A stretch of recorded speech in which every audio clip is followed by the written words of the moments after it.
Good evening, everyone. I'm Linda Laurel, your moderator for this edition of Red, White, and Blue. We are very excited about this new season and some of the changes we've made to give you, our viewers, an even greater perspective on the important issues of the day. This includes turning to some of the brightest minds in our community, whose comments and questions we will share throughout this evening's discussion. As you know, the election is just over a month away now, so let's get right to it. We begin tonight with the high-profile race for Harris County District Attorney. Please welcome Republican candidate and former district judge Mike Anderson and Democratic candidate Attorney Lloyd Oliver. And leading our discussion, as always, our hosts Gary Polland and David Jones. Thank you so much, Linda. And you know, David, this is a very interesting race, and the politics of this year, of course, are kind of strange. We have a presidential election. Both of these candidates came out of hotly contested primaries. Some people may say they were unexpected victors, but I think it was fair to say either of the candidates running could have won based on how it was. Under 10% of the voters voted for one of these two gentlemen, so we have 90% of the registered voters out there that have never expressed an opinion or voted for their opponents. And in the fall, we expect large straight ticket polls based on our history, 75 or 80%, which means in countywide races, as we had 2 years ago and 4 years ago, there could be virtual sweeps for opposite parties, which makes it very interesting. And by the way, very important why these two gentlemen come on this show, very important, and to do a debate, because this is a very important position, David, and the voters need information. They may be wondering whether or not there's going to be any more from you here. But, you know, Lloyd knows that the Democrats tried to run him off. And, you know, that's not true. Go ahead. Well, they did. And the Democrat Party leadership did, not the Democrats. That's true. That's true. And in the interest of full disclosure, given the relationships that all of us have with one another, I have to say, you know, I have a sister who runs Galveston County Adult Probation Department. She is making me vote for Mike Anderson. And so now, though, Lloyd, you get to earn my vote back if you can. Tell me why I, as a Democrat, should help you. I'm a better candidate, better man, all right? I would convict the guilty, do a very good job of it. I have a recent battle that I fought with the leadership of the Democratic Party, the present Democratic Party chairman and the previous party chairman. I don't just stop. I don't just quit. I'm a fighter, all right? And I could do the same thing for Harris County. Apparently, this election coming up, if you don't vote, you don't count. We found out in the primary that even though you do vote, sometimes you don't count. They tried to remove, those two goobers tried to remove me from the ballot. Please. Yeah, but they knew you were a Republican. I mean, and that's nothing wrong. They don't know anything. There's nothing wrong with them trying to get rid of a Republican who's trying to run on their ticket. I'm sorry, I don't like the labeling. Don't call me a Republican. I'm running on the Democratic ticket. Well, have you ever run as a Republican before? Yes. Have you ever run as a Democrat before? I have, okay? So ask me what I am, not what you think I am. What am I? All right, well, I want to give Mike Anderson a chance because you've talked about Mike. Thank you. You were a longtime state district judge. Yes, sir. To be fair, I'd heard rumors you were moving to the Hill Country, and all of a sudden, and understand, well deserved. I thought you were going to be a visiting judge because you certainly earned that, and then you decided you were going to run for district attorney. But let's talk about where we're at now. Why do you want the job? Well, it's just a job that needs to be done, Gary. I think the people of Harris County, for whatever reason, the district attorney's office right now is in a place that it shouldn't be. There's a lack of trust. I think the public safety has suffered, and those are things that just can't be allowed to happen. And I could have sat by and watched it happen, or I could have stepped in and tried to do something about it. So that's why I chose to run. Well, you know, someone who you know is a DA in Galveston County, where, of course, we have so many friends. And the primary one being my sister, and she says that her opinion is that DA in Galveston County is really more committed to justice, at least in terms of probation violations and the like, than he is in jailing everyone. Do you get the sense that that is the new way that you're going to be approaching the job? Or is it more important for you to just put everybody in jail like it used to be? Well, I don't think you put everybody in jail. I think what you do is you look at every case independently, you look at the law that applies, you apply that law as written, and you be smart about it. I mean, some people are suffering from addiction and they need to be in rehabilitative programs. Some people are dangerous and they need to be in prison. But you can't just make a general statement about that at this point. Well, how about this part? And Laura, you weigh in on this. Pat Likas, no, because you know where I'm going. Pat Likas suspended having people's probation revoked and doing any jail time because of the flaws in the lab tests. Did you do the right thing there? Is that something that you have a solution for? Well, I'll answer your first question. Whether or not that's the right thing remains to be seen. I think they're doing some testing on just how that evidence was treated. It's got to be treated as evidence. And if it turns out that there were faulty tests, well, certainly it can't be used to convict or to revoke or adjudicate anyone. And your second question? Well, what are we going to do about all those people that needlessly went to jail because the judges do not know how to supervise a probation department? And you were a judge once, so you probably know what the difficulty is. The problem is the judges really by law can't do much to supervise the probation department. There's a case out of Fort Worth that says judges can hire the head of probation, and they can have some very limited effect in running the probation department, but they cannot have any hands-on activity as far as running that probation department. So the problem, wouldn't it be fair to say then, is you get all the blame, but you don't have all the control, so you can institute the kind of things you'd like to see done. Exactly, and if you want to, I guess if you're passing out blame, you just have to look at the people in the probation department. I don't think we would be in this situation if maybe someone from Galveston County who works in their probation department was running the one here. That's right, but Janice, let's get Janice Bain back here. Yeah. So, Mr. Oliver, let me ask you, and as you continue to try to get my vote, all right? I'm working on it. You said in a debate on September 19, you reversed the order of the duty of a prosecutor to say that really it's to convict first rather than to do justice. Now, that's a serious error for a criminal defense lawyer to make. Now, how are you going to clean that up for me? What are you talking about? Well, I got the debate transcript. Do you know what I'm talking about? Do you remember him saying something like it's the duty of the prosecutor to convict? That's your oath? I said both. I'm asking you since he's declined to answer. Yes. I was there at the debate. No, I didn't decline to answer. Okay. You like an answer? Sure. Okay. It's a duty of the prosecutor to convict the guilty, more so the duty to do justice. It's their duty to convict and to do justice, all right? Doing justice also means letting them go if there's not enough evidence to convict them, all right? That's what it means. It's simple. That's his duty. Duty is to keep our streets safe, to put the addicts away, that the harmful people away, the dangerous people away, to put them away so they can't hurt the rest of us, civilized society. What you do in the probation department about that, I just don't buy that. It's not the judge. There's nothing a judge could do about it. That's the court that he has control over, all right? And probationers come there, they can't rely on our evidence. We can't trust our evidence. The lab reports, then do something about it. Do something about it. Assessing blame in that situation, that is not solving any problem. It's the probation department. It's the judge's department. It ain't my kick the can down the road. That's not going to solve it. What we need is a regional crime laboratory staffed by professionals instead of a bunch of yahoos, all right? So we can get this evidence where we can believe in it, where we can depend on it, where we can prosecute it.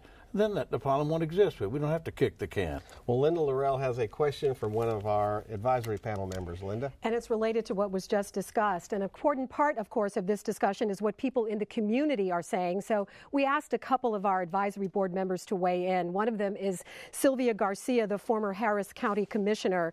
And her question for both candidates is, will you support efforts for a regional crime lab? Mr. Oliver? Wow. Well, I support efforts for a regional crime lab, sir. Again, I've tried cases before in the past where I couldn't understand the chemist that was giving the evidence for the state. We got to depend on that evidence. If we can't depend on the evidence that it is what they say it is, we're not going to convict anyone. We can't. So do you think a regional crime lab as opposed to a police-run crime lab is a better idea? I think there's 14,000 rape kits that haven't been attested. Let's do something. Let's do the regional crime lab. Okay. Let's do that. So, Linda, the answer is yes from Lloyd. How about you, Judge? Thank you. My answer is any crime lab that will produce effective and reliable evidence is how we should go. And I don't. If a regional crime lab will do that, great. If the crime lab that's in place will do that, that's great. If a combination will do it, that's great. But what we just need to do is make sure that we have reliable evidence that we can depend on in court. Both sides can depend on. Sometimes it's a he said, she said type of case, and I understand that you two sort of differ on how you would handle the sensitivity of domestic violence cases. Mr. Oliver said in the same debate I referenced earlier that, he referred to a couple of clients that, they're just a couple of idiots, let them go fight it out, and, let's have the taxpayers not pay for all that kind of mess. You took another position in that discussion. What was it? Well, my position on domestic violence is these are very specialized cases, and they require specialized prosecution. Oftentimes, domestic violence victims do not want to testify when they come to court, but it's not because it didn't happen. It's not because it's not a dangerous case. It's not because the defendant is not a danger to society. It's because they are so beaten down that they can't bring themselves to testify, or they're afraid to testify. But to just carte blanche say that these people should be put in a boxing ring because they refuse to testify, I can't sign on for that. That's what you said. Let me sign on to, if I might. There's some people, I don't understand it, but part of their making love is to beat one another up first. Why do we want to get involved in people's bedroom for? Let's stay out of their bedroom. Now, there's some women out there, and you can certainly see the difference in them. They are so beaten down, as he says, and they're so traumatized they won't come forward. They can't come forward. But most of the cases that I see up there, I've got hundreds that I've represented, that they just they want dad back home. They want their husband back home. They want to forget all this. All it was one or both of them were drunk and somebody slapped somebody. That's really the end of it. They just want this to go away so they can live their life again. They want the government and the DA's office and the police to leave them alone so they can move on with their life. What's wrong with that? What's wrong with that? We don't. But instead, what we do is we take that and waste the precious resources of the district attorney's office pursuing that, so the baby rapers can go free, so the dope dealers can run the streets, so the kick burglars can run our neighborhoods, instead of the police. Let's put those police out there in the neighborhoods, in the streets, protecting our persons, our property, our loved ones.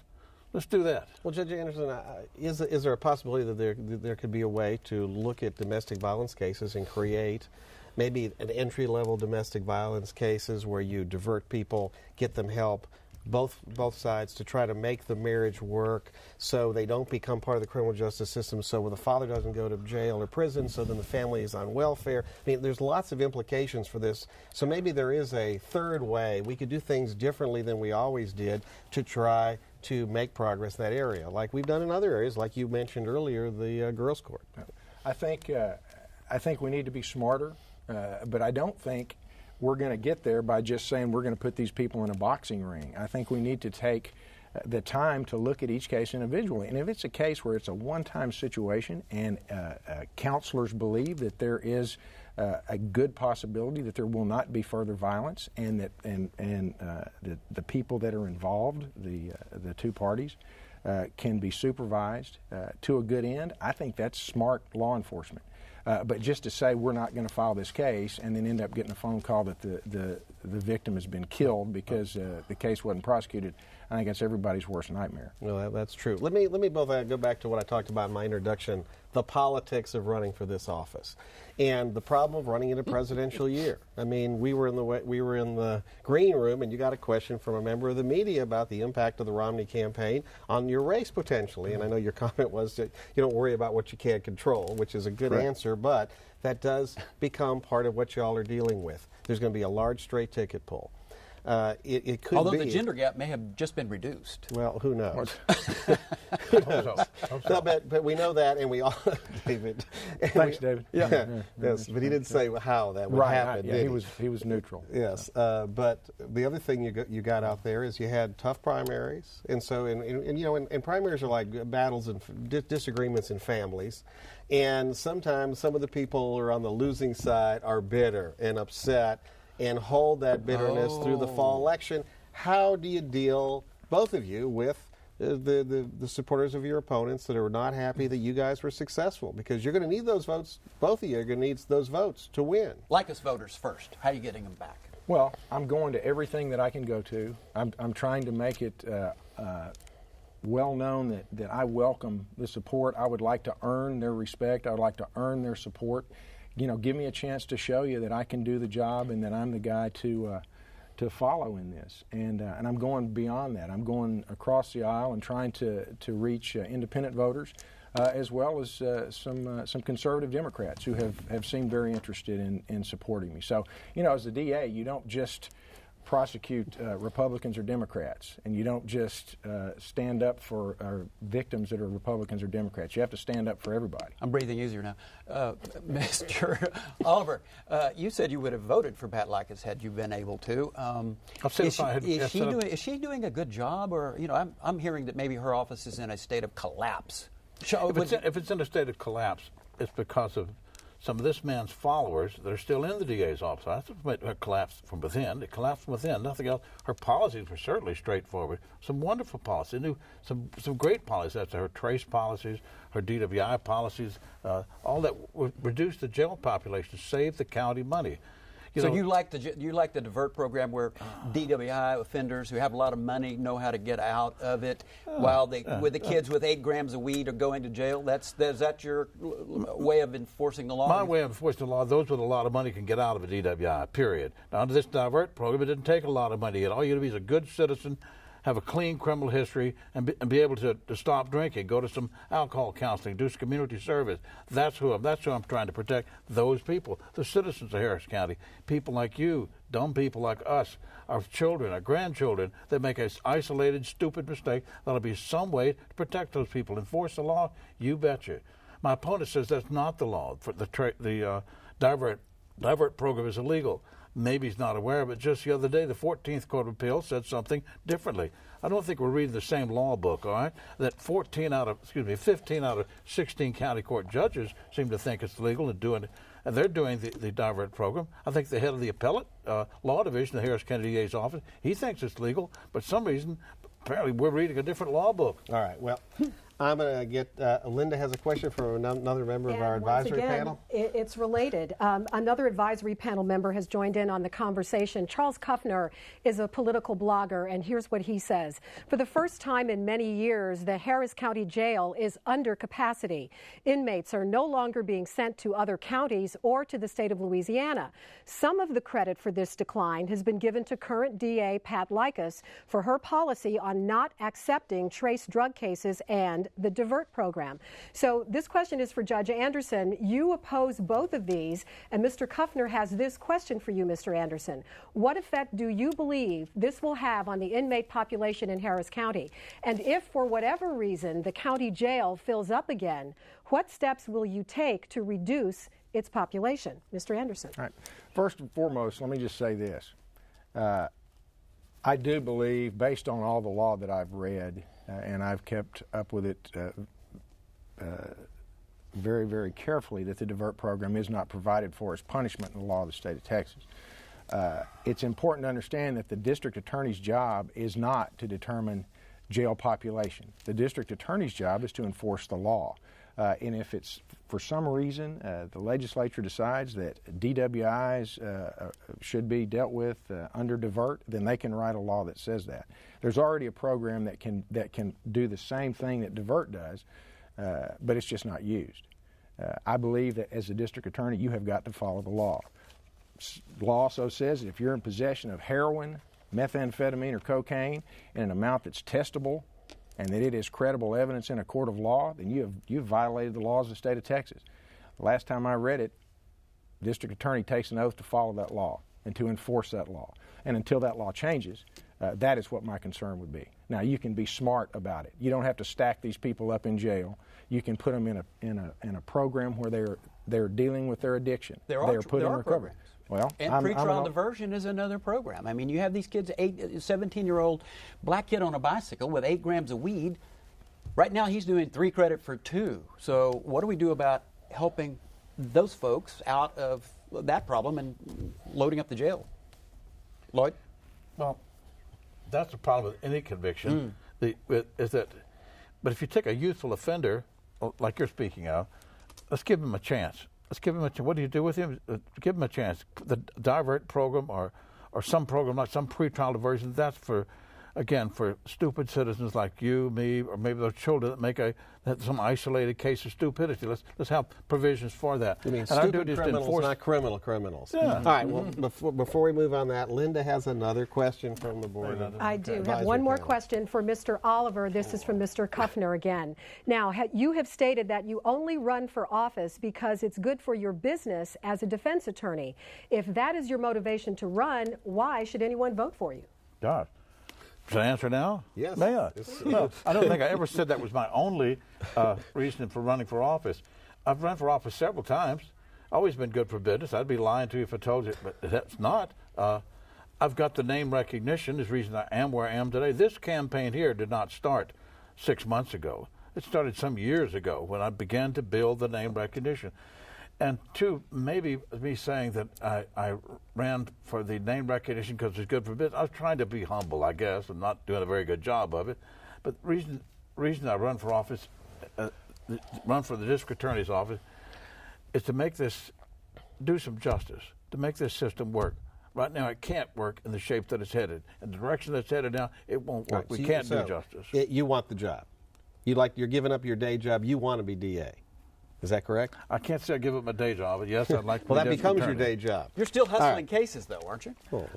You're still hustling cases. Well, you get it, Right? cases, David. I'm still hustling cases. Well, you know, I might have some there- name identification. Well, and I have a lot of people send me business. Is that hustling business? Well, I'm just Is wondering it? if there are people sitting outside the jail handing out your cards. Well, I sure hope so. I sure hope that at the bus terminal, at the airport, if you might check outside the door, you might find a few other people that refer me clients. Yes, sir. If it's okay, Absolutely. I want to go back. I want to talk about pretrial diversion, and something that Linda brought up, but very important. In the juvenile division, as you both know or should know, the district attorney's office, working with the juvenile judges and juvenile probation, created a pretrial diversion program that is massive in scope. That is, the DA's office pre-screens with probation every misdemeanor case that comes in, and a significant percentage of the cases are never filed in court.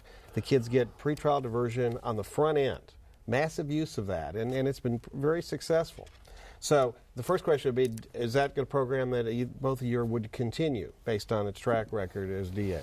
You want me to go first? Sure. There's one problem with that has surfaced, and that is because of the way that it's done, it does not trigger a provision on down the line so that the record is completely clean. And so that has got to be cleaned up before I would one of the sign on for legislative it. ideas is that it automatically just be done. If the state would have the burden of objecting to clean up the record, it automatically done. Would that be something you support? Well, it'd be certainly something I'd look at. I'm not sure about all the provisions of it, but it. All right. if Follow-up it- question. Okay. Since it's worked so well in juvenile, except for the tinkering that you'd like to see done, is this something we ought to be looking at for young offenders in misdemeanor court? That is, that the DA's office start pre-screening some of these first-time offenders that David's talked about that seem like good candidates for pretrial diversion and start aggressively using that, because as we all know, what happens under this system, we put the scarlet letter of criminal on so many young people that only make, as you said, there are some people, stupid criminals, or people, as you said, just make mistakes. Yeah. Well, I mean, there are people we're mad at and there are people we're afraid of. Exactly. And we need to figure out between the two. I'd be glad to look at a statute that provided for that. If it seemed like a good idea, I'd support it, and if they passed it, I'd sure enforce it. Mr. Oliver, there was a police shooting the other day. They shot a guy in a wheelchair, double amputee. I don't know whether you know it or not, but over the last 6 years, there have been 361 shootings presented to grand juries, 0 indictments. And now we have a cop who's shooting a disabled guy in a wheelchair. What do we do about that type of misconduct? Well, it's not being challenged. Before you answer, to be fair, David, you are first, you don't call them cops, you call them policemen. Secondly, you're assuming because the police officers fired their weapon that it was improper in every instance. So that's a pretty broad assumption. Now, given that, answer the question. Yeah, please, yes. I want, a 15-year-old boy can kill you with that .357 just like a 50-year-old man. So can a 9-year-old boy. Those jobs those cops doing out there on the street, you can't do them. I can't do them. They're doing it because they want to do it, because they're very, very good at it. And they approach some guy that's a double, triple, or quadruple amputee. He can kill you. He can be real, real careful with it. Now, why we've had more than 361 police shootings, I'll guarantee you, but they're 0 indictments. What do we do about that? Maybe a citizens review committee if it's questionable. But for the most part, they get pretty well investigated here. Every shooting, We're a about grand out jury, of let time. a grand jury hear it. Lloyd, we're about out of time, so I want to let Mike Anderson have a chance to respond to that. First of all, with the caveat that I'm not agreeing that it was misconduct. I think every case has got to be looked at based on the system that we have in place. Free and fair investigation by agencies involved, presentation to the grand jury, and then you find out what the decision is, and you live with it. But you're not afraid to tell the police agency that they need to clean up their act, are you? Not if they need to clean it up. I'm not. No. You did get the endorsement of police organizations. I did, and they know that I'm not afraid to call something if I see that it's wrong and I feel like they're doing something wrong. I don't think they would have endorsed me otherwise. Well, gentlemen, time is up. Linda, a fascinating discussion between Very much so. two gentlemen. One of them is going to be the next district attorney of Harris County, and it's a critical position. I hope we served the voters today by getting the information they need. It's been a very thought-provoking discussion, and thank you very much to both of our guests this evening. And remember, you can catch Red, White, and Blue every Friday at 7:30 p.m. right here on Channel 8, and again Sundays at 12:30 p.m. We also invite you to visit us online and send us your comments. We want to hear what you're saying about the issues that affect Houston. You can submit your comments at houstonpbs.org or on Facebook. And while you're there, don't forget to like us. Thanks so much for watching. We'll see you again next week. Good night.